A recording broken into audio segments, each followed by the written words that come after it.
I found out I wasn't invited to the annual family road trip tradition because my sister said I caused too much drama.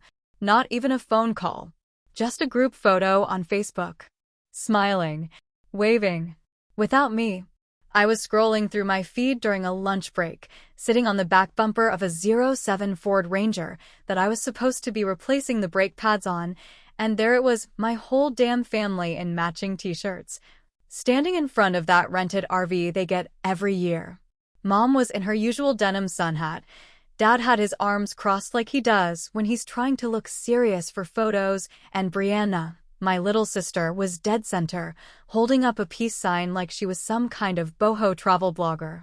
Even my 17-year-old son Caleb texted me and asked, "Aren't you supposed to be with them?" That's when I realized I hadn't just missed a text, I'd been deliberately cut out. It took me 23 minutes to get my hands steady enough to call my mom. She answered like everything was normal. "Hey sweetheart, how's the shop?" she said, like she hadn't just cut her eldest son from a 33-year tradition that started with Dad's rusted-out El Camino and a tent that leaked if you even thought about rain. "Are y'all on the road?" I asked, already knowing the answer. "Oh, yeah," she said, dragging the word out like she was checking to see if I was going to start yelling. "So I wasn't invited?" There was a long pause, and I swear I could hear the air conditioner in the RV humming in the background. "Honey," she finally said, "Brianna thought maybe this year things would go smoother if we kept it low-key. You know, after what happened at Christmas." "You mean when she tried to tell Caleb he should quit wrestling because it was toxic masculinity, and I told her to keep her influencer crap off my kid?" I said, already pacing in front of the shop with my fists clenched so hard my knuckles cracked. "She said you might bring tension," Mom said, soft like she was trying to make it sound reasonable. I hung up. I didn't yell. I didn't cuss. I just hit end call and stood there in the heat, watching dust swirl off the lot like the world was pretending nothing had changed. But something had. Something big. A few hours later, Brianna texted me like she was tossing me scraps from the table. "Don't take it personal. This year is about good vibes. No drama. No drama." She said that to me. The brother who once drove 7 hours round trip to bail her out when she missed her flight back from Coachella and couldn't afford a hotel. The brother who changed her alternator in 90-degree weather for free while she sat in the AC with a smoothie. The brother who let her crash on my couch for 3 months when her ex cheated on her and she needed to heal in a safe space. It wasn't the exclusion that cut the deepest. It was the way they made it sound like I was the one who brought the storm. Tell me, what would you do if your own blood cut you out of a family tradition like you were the villain in your own story? Would you swallow it or light a fire? I didn't talk to anyone for 2 days. I kept to the shop, worked late, let Caleb order takeout every night. I'd smile for him when I could, but mostly I just stayed quiet. I kept hearing Mom say maybe this year things would go smoother. Smoother? Like I'm a goddamn pothole in their trip down memory lane? I kept replaying every single road trip in my head, the time I gave up my sleeping bag so Mom wouldn't have to sleep on the cold ground. The years I was the one who drove because Dad's knees were shot. The way I always planned the routes, packed the snacks, did the heavy lifting while Brianna posted family bonding vibes from the backseat. That's when it hit me maybe it was never about me being dramatic. Maybe it was about me not fitting into the perfect little narrative she wanted to sell online. She didn't want a rough-around-the-edges mechanic with grease on his hands in the family vacation pics. She wanted a Pinterest-worthy moment. And I wasn't that. It all might have slid off me eventually if not for the next morning, when I was checking my bank statements and noticed a recurring charge. Fitform Gym, $89.99. And suddenly, I remembered. The card. My card. 3 years ago, when Brianna said she couldn't afford a gym membership because her brand deals were inconsistent, I let her add her account to my card. I told her, just use it until you're back on your feet. She never offered to switch it over. And me, being the dumbass I was, forgot about it. Until now. I clicked cancel. Took less than 20 seconds. 6 minutes later, my phone lit up. Brianna, hey, did your card get declined or something? LOL, no, thanks. No, hey, sorry for ditching you from our literal family vacation. Just a casual, emoji-ridden poke like nothing had happened. I stared at the screen, thumb hovering over the keyboard. Then I put the phone down. I walked outside, lit a cigarette I'd been trying to quit for a year, and sat on the tailgate of my truck, looking out at the empty Kentucky sky. I knew right then I wasn't done. Not yet. This wasn't revenge. Not really. It was a message. A message she'd understand very, very soon. It took less than 6 minutes for Brianna to notice the gym membership was cut off, and I know this because I was eating leftover barbecue in the break room when my phone buzzed with her message, "Hey, did the card get declined?" That's weird, LOL. She tossed in the casual laugh like it would smooth over the fact she'd been writing my credit card like a damn sponsored athlete for 3 years without a single thank you. I didn't respond. Not a word, not a reaction. I just chewed slower and stared at that text like it was a mosquito I'd swat in a minute but wasn't worth rushing over. I didn't even have a plan yet, not really. But something had shifted, and I could feel it. The silence was louder than yelling would have been, and it felt good in a way I wasn't ready to admit. For once, I wasn't scrambling to keep the peace or explaining myself to people who never returned the favor. I was done playing the part of the family mule. The next morning, I'm rotating tires in the bay when my phone buzzes again, and this time it's Doug, Brianna's fiancé, the guy who looks like he was carved out of protein powder and bad decisions. Hey man, weird question. Bree said the gym cut her off? Is your card okay? His voice was polite, trying real hard to keep things from sounding confrontational, like he was more afraid of conflict than Brianna losing her precious yoga classes. I told him the truth without dressing it up. I canceled it. She doesn't pay, so I stopped paying. End of story. Doug hesitated, gave this awkward laugh, and said, right? Yeah, I mean, totally fair, just wasn't sure what was up. I could hear her in the background, yelling at him to just give me the damn phone, and then the call dropped. That's when I remembered the car. 3 years ago, Brianna's Prius died a slow and expensive death, and I offered to let her use my second car, an old Chevy Malibu I'd been holding onto out of habit more than need. I set her up on my car's shared key app, figuring she'd use it for a few months. Maybe 6 tops. She never gave it back. Never got her own car. Never even offered to cover maintenance. Just drove it like it was hers, filling it with shopping bags and her crusty-ass kombucha bottles. So I opened the app and changed the password. Locked her out like flipping a deadbolt. Took all of 2 minutes. I stared at the screen for a second, thinking about how small that action felt and how satisfying. It didn't take long. Around noon, I heard the unmistakable screech of tires in the gravel lot out front. There she was, standing next to her man like she'd just marched across a battlefield, tight jaw, sunglasses on, clutching her phone like a courtroom exhibit. She stormed into the garage like she owned the damn place. "You locked me out of the car," she said, voice sharp and loud like it was designed for an audience. I didn't even look up from the carburetor I was cleaning. Did I? "Don't play dumb," she snapped. "I need that car. I have places to be. Meetings. Influencing is hard when you gotta walk, huh?" I said, wiping grease off my hands. Doug had the good sense to hang back near the door like he was reconsidering all his life choices. "You're seriously gonna be this petty over one trip?" she said, arms flailing like she was the one being wronged. "You're being dramatic." This is exactly what I was talking about. That's when I looked her dead in the eye and said it, calm as a preacher at a Sunday barbecue. "I figured you didn't want drama. So I'm keeping it peaceful. No arguments. No calls. Just boundaries." She stared at me like I'd slapped her with a Bible. "Boundaries?" she spit. "You're just mad because no one wants to deal with your toxic crap anymore." I laughed. Not a big laugh, just a little exhale with teeth in it. "You're the one screaming in my shop right now. Not me." She stormed back toward the car that wasn't hers anymore, dragging Doug with her like a confused golden retriever. Right before she slammed the door shut, she shouted, "You're gonna regret this, Michael." I watched them peel out, dust kicking up behind them like a storm cloud with attitude. Then I pulled out my phone and called Caleb.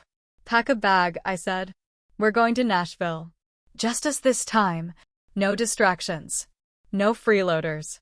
He laughed on the other end, excited already. "Are you serious?" "Dead serious," I told him, tossing the shop rag over my shoulder. "You ever been to the Country Music Hall of Fame?" "Nope." "Well," I said, "we're overdue for our own damn trip." And just like that, I made a promise I hadn't made in years this time. The road would be for us, not for fixing other people's messes. As I locked up the shop and looked down that long stretch of highway just waiting to be claimed, I realized something I hadn't fully admitted until then. Peace isn't just quiet. Sometimes it's action. Sometimes it's finally saying no. We hit the road at 7 in the morning with a thermos full of burnt diner coffee and the truck bed packed light, just enough for a weekend. Not so much we looked like we were escaping something, though that's exactly what it felt like. Caleb had his earbuds in for the first hour, half listening to some alt-rock band I'd never heard of, while I focused on the road like it owed me answers. There's something about asphalt stretching out under you that makes your thoughts start untangling whether you want them to or not, and man, mine were knotted up tight. She'd been doing it for years, taking what she needed and acting like it was offered. Like everything in this world had her name already etched on it, and the rest of us were just background noise. I used to think it was because she was the baby of the family, you know? That classic youngest child syndrome, spoiled but not mean, just entitled. But the older I got, the more I realized it wasn't just youth. It was habit. It was her way. Back when she was 22 and just starting out as what she called a content creator, she borrowed my old pickup to haul lighting equipment she never returned. I told her to bring it back by Sunday.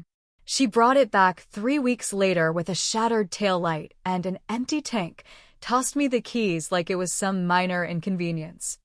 And when I asked what the hell happened, she didn't even blink, just said, "Your brakes were weird. You should really get that checked out." Like I was supposed to believe her crashing into a mailbox was somehow my fault. That memory came flooding back around mile 73, right as Caleb took out one earbud and asked if I remembered the road trip where he puked chili cheese fries all over Brianna's suede jacket. I did remember. Mostly because she cried about it for 3 straight states and refused to speak to anyone unless it was through passive-aggressive sighs. "She made me feel like I ruined the trip," Caleb said, kind of laughing, but not all the way. "That's her talent," I muttered, and he chuckled a little harder. We stopped for breakfast just outside Bowling Green at this dusty little diner that still had wood paneling from the 70s and coffee that could strip paint. Caleb ordered pancakes the size of manhole covers, and we sat by the window while the waitress called everyone Han like it was still legal to be that sweet in 2025. My phone buzzed while I was halfway through a sausage link. It was Brianna. Again. "Okay, I'm sorry, can we just move past this?" No punctuation. No detail. Just a vague swipe at apology, like that would settle the ground beneath us. I didn't reply. I showed it to Caleb, who looked at the screen, then looked back at me with this dry little smirk. "Guess she finally realized Uber costs money," he said. I leaned back in the booth and looked out the window at the highway. I'd been thinking about it a lot lately, how people don't notice the pillar holding up the roof until it starts to crack. I was that pillar, and they never even knew I was weight-bearing. Every time Dad got too quiet or Mom got too tired, it was me who picked up the slack. Every birthday forgotten, I remembered. Every vacation half-planned, I finished. I never minded it when I thought it meant something, when I thought they saw it. But now I was starting to see what it really was. I was the fallback. I was the plan B that no one thanked, but everyone counted on. And maybe that's why it burns so bad now. Not just the exclusion. Not just the disrespect. But the realization that I'd been fooling myself for decades. That night, we pulled into a motel just off the highway near Nashville. Not fancy, but it had clean sheets and a working AC, which, if you've ever spent a summer night in Tennessee, you'll know is half the battle won. Caleb stretched out on one bed and started flipping through channels while I sat in the dark with a cold beer and a head full of noise. My phone lit up again. Mom. I didn't answer at first. Let it ring. Let it ring again. On the third try, I finally picked up. Michael, can you please call your sister? She said, voice soft and tired like she'd just finished crying or hadn't slept in days. I didn't even ask why. I didn't ask what happened or if she was okay or what not doing well meant. I just sat there, beer sweating in my hand, staring at the wall like it might tell me something I didn't already know. Then I hung up. No goodbye. No promise.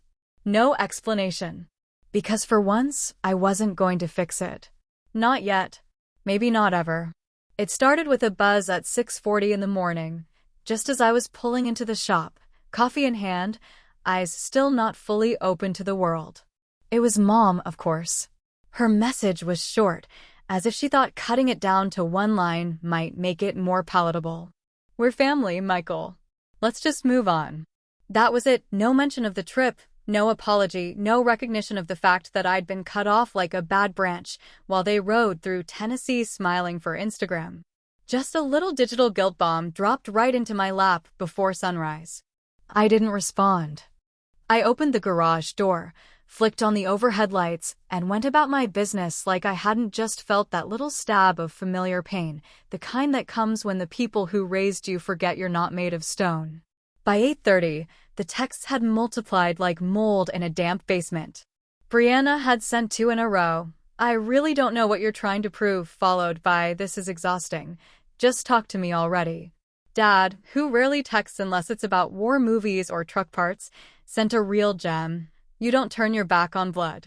I almost threw my phone across the damn garage, because if anyone had turned their back, it was them.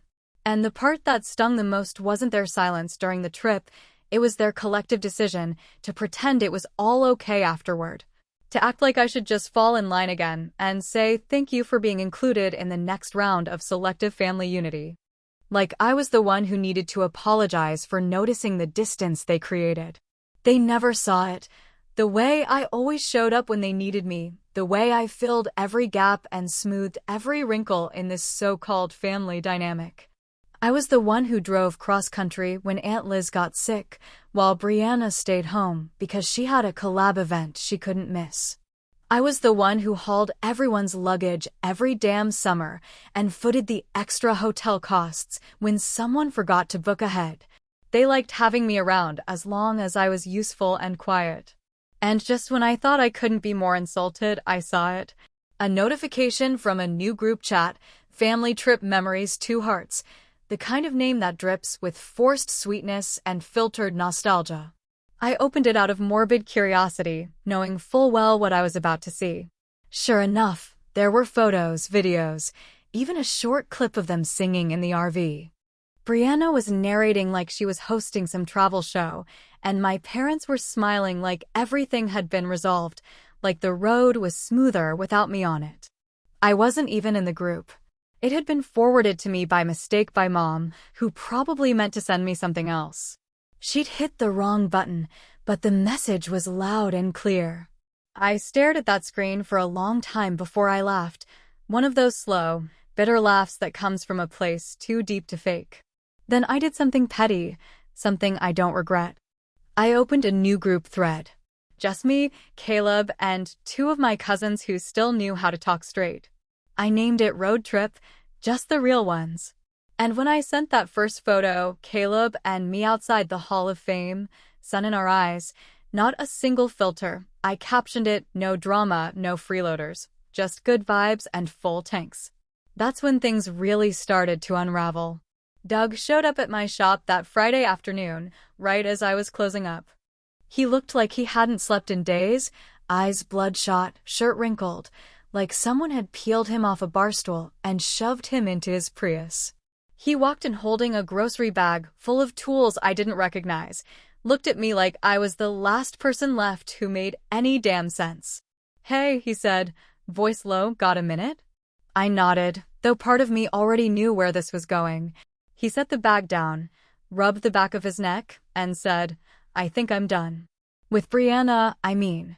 I leaned against the workbench, crossed my arms, and waited. She's just, I don't know, man. Different. Like mean. Like, way meaner than she used to be. She called my mom a parasite because she asked if we'd visit for Christmas. She's been lashing out, picking fights over nothing, screaming about people being disloyal because they don't agree with her all the time. I nodded slowly, letting that settle. Doug looked up at me with tired eyes. Was she always like this? I exhaled through my nose and said, "Sounds like you finally met the real her." He didn't argue. Just nodded like he'd been holding that truth in for a while and finally had someone who wouldn't lie to him about it. I didn't say I was sorry. I didn't offer him advice. I just let the moment breathe, then walked him back to the door. After he left, I locked up the shop, stood outside, and let the early evening roll over me like a thick southern blanket. It was humid, heavy, and quiet in the way you only get when everyone's too tired to pretend anymore. Then my phone buzzed. Voicemail. From Brianna. I didn't answer, but I let it play, just to see if she still remembered how to be human. She was crying. Not the fake crying she did on her live streams when a brand deal fell through. This was real, cracked and ugly, the kind of crying you do when you're out of rope and finally realize the ground is coming fast. "I messed up," she said, voice trembling. "I thought I was protecting myself. I thought if I made it about you being the problem, no one would see how scared I am. You were always the strong one. I hated that. I needed you, and now you're gone and I don't know who to be without you. I'm sorry, Michael. Please." The message ended there. Just static after that. I stared at the screen for a long while, thumb hovering over delete. But I didn't press it. Not yet. I sat on the back porch that night with the stars hiding behind thick clouds and the air heavy enough to taste, and I played that voicemail again, just once more, even though I'd already listened to it 4 times. Her voice cracked halfway through, that polished edge she usually spoke with completely gone, like it had been sanded down by guilt and whatever storm she was going through. "I was jealous," she'd said, and there it was, the thing I'd never thought I'd hear from her in this lifetime. "You were always the strong one." I wanted to feel important too. You know when someone says something so unexpected it punches through the years like a bullet through drywall? That's what it felt like. Not a blow, not a victory, just a clean shot through the middle of everything I'd built around myself. I sat there staring into the dark, beer sweating in my palm, trying to figure out what the hell to do with it. It wasn't that I hated her, not really. I didn't even want revenge anymore. The stuff with the car, the gym, the silence, it wasn't about hurting her, it was about stopping the bleeding. I just wanted to stop being the invisible backbone, the guy everyone leaned on without ever asking how his back felt. I wanted her to see me as more than a mechanic who fixed things when they broke, including her.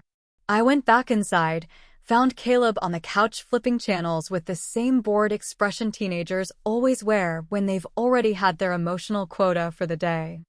I handed him the phone, didn't say anything, just nodded for him to listen. He raised his eyebrows, pressed play, and sat back. When it ended, he looked over at me, not shocked, just thoughtful. "Are you gonna forgive her?" he asked, like it was a fair question and not a landmine. I thought about it for a second, really gave it air. "I'm not sure it's about forgiveness anymore," I said. "It's about being seen." He nodded like he got it, and honestly, I think he did. Caleb's always been more tuned in than people give him credit for, probably because he grew up watching how everyone expected me to carry the load without ever breaking. He saw what I went through with Brianna, with Mom, with Dad. He watched me give and give until the bucket went dry, and now he was old enough to understand what that did to a man. I told him a story I hadn't talked about in years, maybe not ever. Back when we were kids, real young, Brianna must have been 6 or 7, we'd get these periods where money was so tight moms started skipping dinners without telling anyone. Brianna never liked leftovers, never liked anything that looked gray or mushy, so she'd refuse to eat what we had. I used to sneak her the good stuff off my plate when no one was looking. Chicken, the last piece of cornbread, once even the marshmallows off the sweet potatoes on Thanksgiving. I did it because I was the big brother, and back then, she looked at me like I could fix anything. Another time in high school, a boy cornered her in the back parking lot during a Friday night game. She came home shaking, told me he'd made some comment about her dress, tried to grab her arm. I didn't ask questions. I just drove over to his house and made sure he understood why you don't mess with someone's sister. It wasn't pretty. I got grounded, lost my license for a month, but I never regretted it. She never thanked me either, but that wasn't the point. Now, decades later, I was realizing that part of me had never stopped playing that role. I kept trying to be the one who stepped in, who gave the best parts of himself so other people didn't have to hurt too much. And somewhere along the line, I started mistaking that role for my identity, thinking if I just kept holding the line, someone would finally see what it cost me. I didn't want an apology. I wanted acknowledgement. Not just from Brianna, but from all of them. From Mom, who always told me to let things go for the sake of peace, like my peace wasn't worth preserving. From Dad, who never stepped in, never once said, "You've done enough, son. Let someone else take a turn."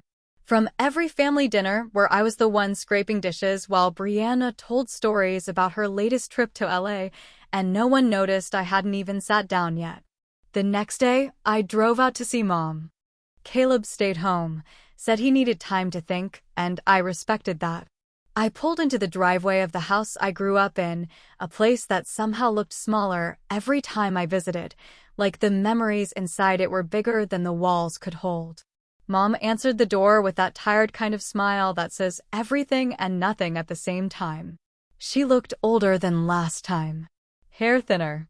Shoulders hunched like the weight of holding this family together had finally caught up with her. We sat in the kitchen, the one with the same green tile from the early 80s, and she poured sweet tea like it was a ritual she could still control.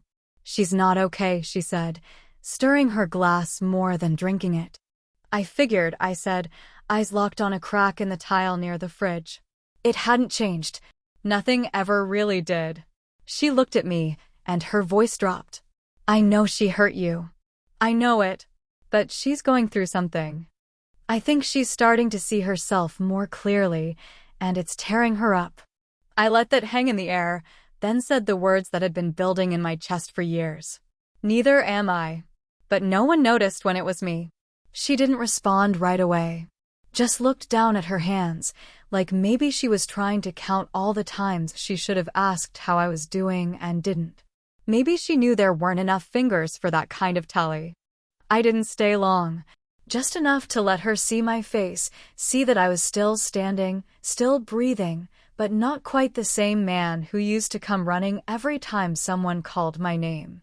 Because that man had been burned too many times in the name of family. And this time, he was finally learning how to stand still. The funny thing about guilt is how it doesn't even need to be loud to do its job, doesn't need to be shouted or screamed. It just needs to be dropped gently in the middle of a conversation like a stone in a quiet pond, subtle and strategic. Like it's not even guilt but concern, and you're just too sensitive to see it any other way. That's what Mom was doing the second I walked through her door again. Her words were soft. Her tone was that honey-sweet, slightly shaken voice she used when she was trying to convince herself she was doing the right thing. But all I could hear underneath was the same old message I'd gotten for years: be the bigger person, keep the peace. Even if it costs you everything. "She's your sister, Michael," she said, stirring her coffee with a spoon that clinked against the ceramic in a rhythm that felt like a ticking clock. "You two have always had your differences, but this is going too far. She's not herself lately. She's struggling." I leaned against the doorframe, arms crossed, every muscle in my back tense like I was bracing for impact that never came. I'd heard all this before. Every time Brianna lit a fire, I was the one told to put it out, and now, even after everything, even after they'd all left me out like I was some unwanted stepchild, here she was again, not asking how I was, but telling me how I should react. For her sake, for the family, for the illusion of unity that hadn't really existed in years. "She's struggling," I repeated, voice low but solid. "And what about when I was? When I was drowning in bills and grief and trying to raise a kid by myself? Did anyone care how I was doing then?" Mom blinked fast, like she wanted to argue, but no words came. Her silence said more than she meant it to. Then Dad spoke, which in itself was rare enough to make me pause. He was standing in the hallway, one hand on the doorframe, eyes steady but distant like always. "Son," he said, voice scratchy like gravel and whiskey, "maybe it's time to be the bigger man." I don't remember throwing the coffee mug, but I do remember the sound it made when it shattered against the floor, the sharp crack that cut through the air like a gunshot. I wasn't aiming for anyone, just the space between us, the air too full of ghosts. "I was the bigger man," I said, louder than I'd been in years, louder than any of them expected. For 30 damn years, I was the one carrying the weight, keeping my mouth shut, making sure everything stayed together while she played victim and you both looked the other way. I was the bigger man when she blamed me for everything and you let her. I was the bigger man when I put gas in the car, paid for her groceries, gave her a damn car to drive, and never asked for anything back. Neither of them spoke. Not a word. Just stood there, two statues in a museum built from family pictures that didn't tell the whole story. I turned, walked out without another word, got in my truck and drove until the houses turned into trees and the road got quiet enough for my breathing to be the loudest thing I heard. I didn't cry. I didn't even rage. I just felt hollow, like the part of me that had been hoping for a real apology, a real moment of recognition, had finally accepted it would never come. Somewhere past the county line, I pulled over at a little rest stop with a broken vending machine and a bench that looked like it hadn't been sat on in years. I sat there with my head back and watched the sky dim to that kind of gray that comes before a storm, and I started thinking about the road trip tradition that started this whole mess. Was it ever really about bonding? Or was it about pretending we were a perfect family, just long enough to snap a picture and show it to the world? We smiled for photos, but behind the lens, we were fractured. We played board games in the RV and acted like we weren't all sitting on top of unspoken resentments. We toasted marshmallows by the fire while secrets simmered underneath like coals waiting to catch. Maybe the road trips weren't about family at all. Maybe they were about control. About keeping up the illusion that everything was fine because facing the truth would require too much from people who'd gotten used to silence doing the heavy lifting. I remembered once, during a trip to the Grand Canyon, I twisted my ankle hiking down one of the trails. I was maybe 19, trying to prove I could still lead the pack, even with Brianna whining every 10 feet. I limped my way back to the top while everyone else kept moving, and when I finally made it to the van, no one had waited. No one had even noticed. I sat there alone, icing my foot with a bag of frozen peas from the cooler, and told myself it was fine. Told myself that being invisible was better than being a burden. It wasn't. I was still sitting there, lost in that memory when my phone buzzed in my pocket. A photo message from Brianna. I almost didn't look. Almost tossed the phone into the gravel and left it there with all the pieces of myself I was done trying to fix. But curiosity is a stubborn thing. The photo was of the old Malibu, the car I'd let her use, the one I'd finally taken back. It was the inside of the visor, flipped down to reveal something I'd forgotten even existed. A photo of us as kids, tucked into the little pocket like it had always belonged there. We were maybe 10 and 16, both sunburnt, me grinning with a popsicle in my hand, her leaning against me like I was some kind of safe place. Beneath it was a message. I kept this. Even when I hated you. I stared at that screen for a long time, thumb hovering again. Same old hesitation. I didn't reply. Not yet. Sometimes your kid hits you with something so blunt, so plain-spoken and unfiltered, that it knocks the wind right out of you, not because it's mean, but because it's true in a way that only someone who's watched you close up for years could say it. That's exactly what happened the night Caleb sat on the porch beside me, The two of us passing a paper plate of ribs back and forth like it was communion for two tired souls. He looked at me real calm, real serious, and said, "You taught me to stand up for myself. Now you gotta decide if this is standing up or staying angry." I didn't answer him right away.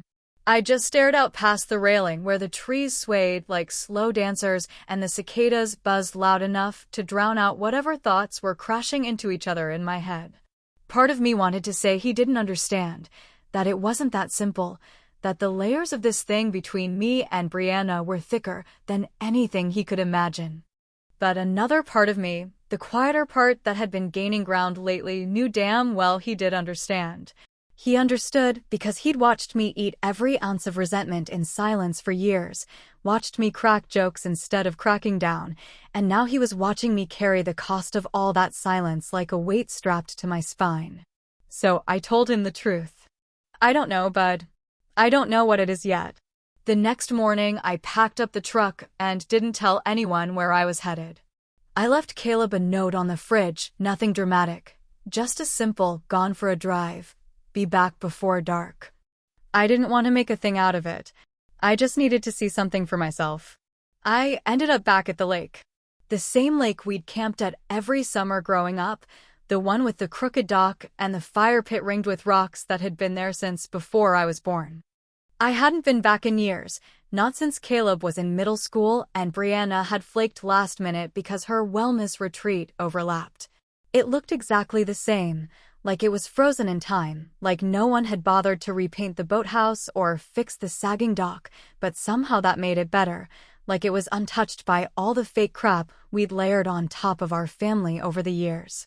I sat on the picnic bench with a cooler full of nothing but bottled water and silence. I didn't expect anyone to show up. Honestly, I went out there hoping no one would. But about an hour in, I heard gravel crunch under tires, slow and unsure, like the car didn't want to commit to the road any more than the driver did. And when I turned around, there she was, Brianna, stepping out of her tiny crossover in yoga pants and sunglasses too big for her face, looking out of place and nervous, like someone who wasn't sure if they were welcome. She didn't say anything right away. Neither did I. We just kind of stood there for a minute, two adults with too much history and too little practice talking like siblings. "I figured you'd come here," she said finally, walking over slow like she thought I might run. I didn't move. I just said I didn't come here to fight. "Me either," she replied, taking a seat on the other side of the bench. I came to say what I should have said a long time ago. I stayed quiet, letting her talk, because I'd said enough in the past few months, and now it was her turn to carry the weight for once. "I wanted you to hurt like I did," she said, eyes fixed on the lake like it might absorb her shame. "When I pushed you out of the trip, when I told Mom and Dad not to invite you, it wasn't because you were dramatic. It was because you made me feel small. You always did. Not on purpose. Just by being who you are." That part hit me harder than I expected, because I'd never thought of myself as someone who made people feel small. I thought I was the one always making room, always stepping back so other people could shine. But in her world, I was the mountain she could never climb. "I didn't need you to hurt," I said after a long pause. "I just needed you to tell the truth. That you were angry. That you felt less than. That you needed something I didn't see." She nodded, and for the first time since this whole mess started, I saw the little girl I used to know, the one who held my hand when she was scared, the one who called me Mickey even after she knew it annoyed the hell out of me. We sat like that for a while. Didn't say much. Just let the lake do what it always did, wash over everything like it didn't care how broken we were. Eventually, she leaned in, just slightly, and said, "I don't know how to fix all of it." I shrugged. Me neither. But maybe we don't fix it. Maybe we just stop pretending it's not broken and go from there. She reached over and put a hand on my shoulder. Not a big gesture. Not tearful or dramatic. Just a moment of contact that meant more than any speech could. We hugged, kind of. It wasn't warm, wasn't movie-ending catharsis. It was awkward and stiff, but it was something. A beginning, maybe. When we stood to leave, she turned to me and said, "So, what now?" And I looked at her, dead serious, and said, "No more pretending." We didn't plan a reunion. We didn't say we were all good. But we agreed to try again, and not the way we always had before. This time it wouldn't be about fake smiles and swallowing pain. This time it would be real, even if it was messy, even if it never quite looked the way we wanted it to. As she drove off, I stayed behind a little longer, watching the sky shift into gold over the water, thinking about how closure is never really clean, never really final. Sometimes closure is just finally understanding why the wound's there in the first place. And sometimes, if you're lucky, it's the person who caused it saying, "I see you now," even if they didn't before. There's a certain kind of quiet that hits different when you've finally stopped trying to be everything for everybody, when you've stepped away from the role you never asked for and let the space fill with your own peace instead of somebody else's expectations. That's where I found myself a few months after the dust settled, sitting on the porch with a cup of coffee that wasn't reheated 3 times, watching the leaves start to change in the Kentucky breeze, and thinking, not about what went wrong, but about what was finally starting to feel right. I wasn't mad anymore. That surprised me.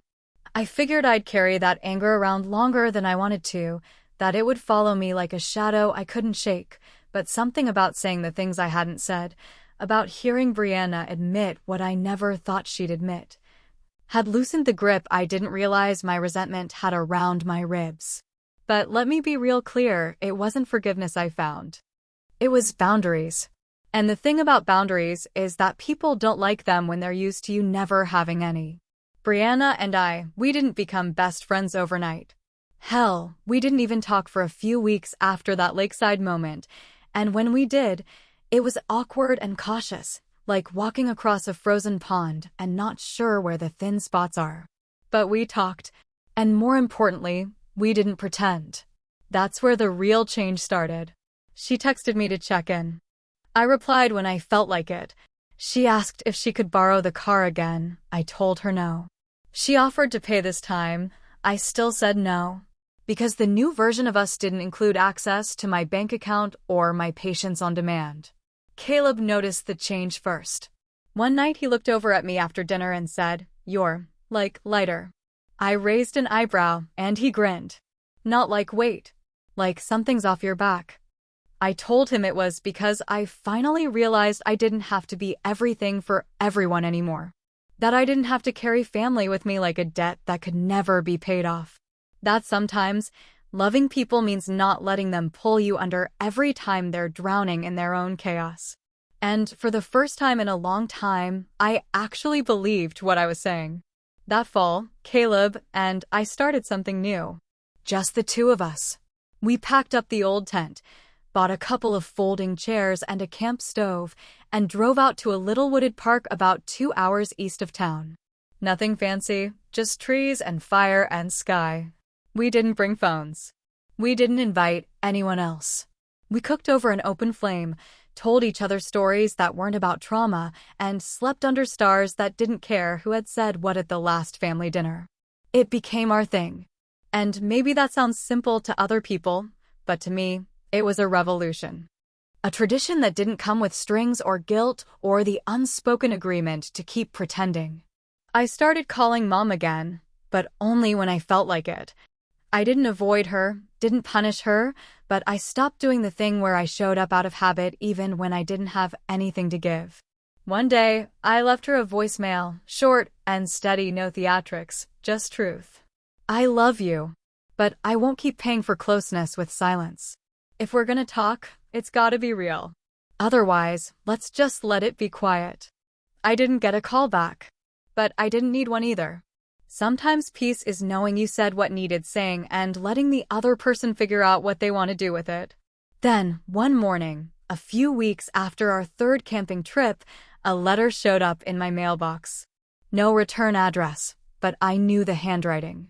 Brianna had always dotted her I's like tiny circles, almost like bubbles, and wrote my name in that slanted cursive she used for journaling or birthday cards when she was still trying to make everything look pretty even when it was a mess underneath.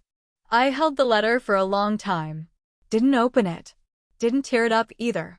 Just looked at it, felt the weight of it, both literally and otherwise. It wasn't thick, maybe a page or two, but it felt heavier than most things in my life had lately. I brought it inside, stood in the kitchen for a minute, then walked into the bedroom and opened the top drawer of my nightstand. Tucked it in there between an old photo of Caleb in Little League and the flashlight I keep meaning to replace the batteries in. Didn't read it. Not because I was angry. Not because I didn't care. But because sometimes not opening the letter is the only closure you need. Because you don't always need the final word. Sometimes you just need to know that someone thought about you, wrote it down, sealed it in an envelope, and trusted you enough to let you decide what to do with it. And I decided that the best way to move forward wasn't through another back and forth, another rehashing of what already got said under trees and by lakes. The best way forward was to stay grounded in the version of me that didn't keep shrinking himself to fit someone else's comfort zone. I'm not the same brother anymore. I'm not the guy who gives until there's nothing left just because we share DNA.